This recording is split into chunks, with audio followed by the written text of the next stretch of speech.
dal leen ak jàmm ci AGT News chaîne bi leen di jox xibaar yi wér te wóor abonné leen ngir dara bañ leen a raw.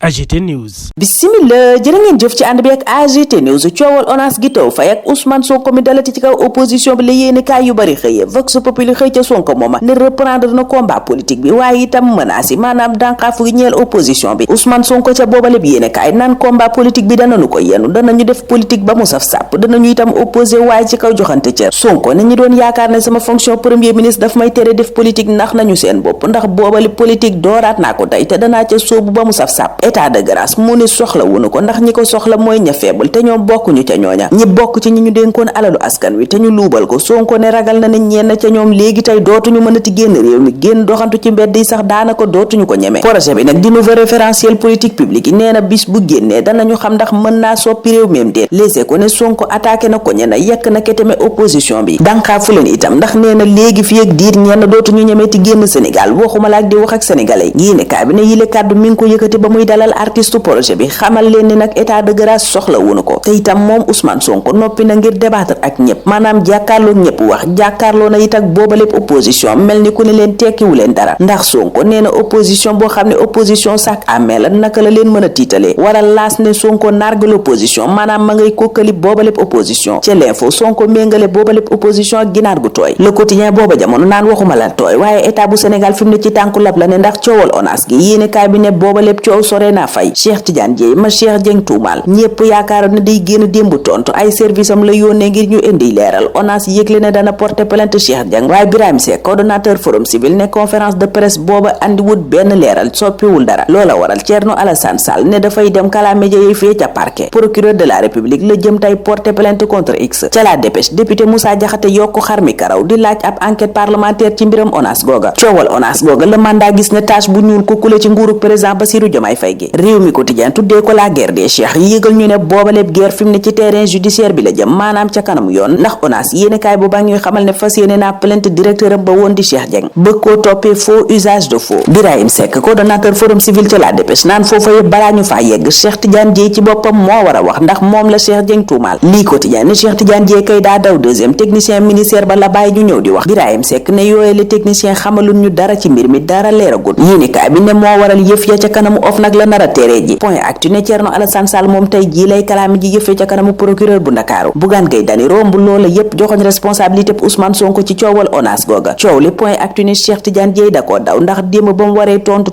wut ay directeur am la yónni ñuy andi leeral waral direct news yi laaj ana lan la Cheikh Tidiane Dièye ragal bay daw tribune ne Cheikh Dieng moom la mu waxoon teggiwu ca dara gannaaw ba directeur ya waxee ba noppi cib communiqué partem taw fee xamle ne leeral yooye directeur ya ne indi nañu ko démb dafa gën a dëggal li Cheikh Dieng waxoon bés bi le jour naan Cheikh Tidiane Dièye borom Sénégal bi ñu bëgg tontu li mu ñu indil démb sore na lool ak tontu bi ñu bëgg ndax moom la ñépp doon xaar mu andi leeral ci tuumay Cheikh Dieng waaye ñi mu yónni ñu wax ca boobalib yéenekaay ñu ne andiwuñu benn leeral waxuñu fi dara lu bees parti Cheikh Dieng bi di Tawfekh gis ne Cheikh Tidiane Dièye yëfu ragal la def làqatu ci ginnaawi fonctionnaire bañ a tontu ci laaj yi ñu ko sampal te mooy ndax dafa négocier directement ay marché ak ñaari société yooyu ñu jox marché curage ONAS am déet Vox Populi ne marché curage yooyaa nga teeree ci kanam procureur ndax ONAS dana fa plainte directeur général am ba woon Thierno Alassane Sall di fa yóbbu plainte exniki tey mouvement na leer yéenekaay bi ne ab pétition la samp ngir ñu xam lu xew dëgg ca scandale yooyu docteur Cheikh Dieng sulli ca ONAS Le Soleil génnee ñu ONAS googa yóbbu ñu ca conseil interministériel bi ñu jagleeloon infrastructure portuaire yéenekaay bi ne ñaar fukki dogal ak juróom-ñett jël nañ ko ngir suqali boobaleb secteur port minéralier vraquier bu Bargny Sendou yéenekaay bi ne bëgg na noo jeexal liggéey ya def ca lépp la ca war ci délai yi yéenekaay bi ne nguur gi it fas yéene naa tëggaat port ak na muy doxee lañ ca yitte woo yëpp ci investissement yéenekaay bi ne mi ngi toll ci 2578 milliards maanaam ñaari junni milliards ak juróomi téeméer ak juróom-ñaar fukk ak juróom-ñett l'observateur booba jamono di ñu xamal ne jafe-jafey ndoxi Touba projet ba koy saafara ña ngi ko xayma ci 250 milliards maanaam ñaar téeméeri milliards ak juróom fukk yéenekaay bi ne saafara Jomaay Soosa di projet bi ña ngi ko war a liggéey ci ñeenti at diggante 2024 ak 2028 booba lépp jafe-jafe nag journal ba ne yàgg na fa lool ñi fi jaar ñëpp it nañ koo saafara enquête naan li jara saafara kay mooy état bi taw a sàmmonte ki contrat am loola yéenekaay bi tuddee ko bombe à retardement convention de publicité yeeg dànkaafu yeeg yeneen yéenekaay bi ne dafay tiital investisseurs yi ñu bari ca ñoom fi mu ne dañoo téye seen loxo ndax xamuñu mim réew buñ fi duggee naka lay demee. journal bi ne li yokk xar mi karaw sax mooy décision conseil supérieur de la magistrature yi nga xam ne daanaka ñu baree bari ña ngi cay am xel mu teey Walf Quotidien waxtu woowa naan li tey xel dëgg kay mooy fonds commun yi dañu ko war a fësal nit ñi xam naka la demee. càkkutéef la gu jëm ci wàllu transparence ak wàllu gestion des deniers publics Cheikh Oumar Sy nekkoon député ca assemblée nationale naan njëg yi dëgg moom bu nu ko publier woon leneen lay doon leneen lu nu booba yéenekaay ak yeneen yegge mooy coow li dox diggante ministère des sports ak fédération sénégalaise de football ñeel xaalis ba nu yóbbuwoon ca coupe d'Afrique 2022 ak coupe du monde 2023 journal bi ne ñu ngi jëm ci xeex bu metti diggante ministère ba ak fédération sénégalaise de football léegi ko ne tontu lu saf sàpp kay la Augustin Senghor tontu ministre am laaj yi mu jibal moom Khady Diène Gaye yéenekaay bi ne njiital fédération daf koo joxoñ daajam ba noppi fayeeku ko bor bu diis gann bu ministère ba amee l'observateur ne Augustin Senghor renvoie la ministre à ses services nee na ko demal ca say service nga laaj leen lii nga may laaj ndax ñoom ñoo la ca war a joxi tontu waaye du fédération sénégalaise de football yor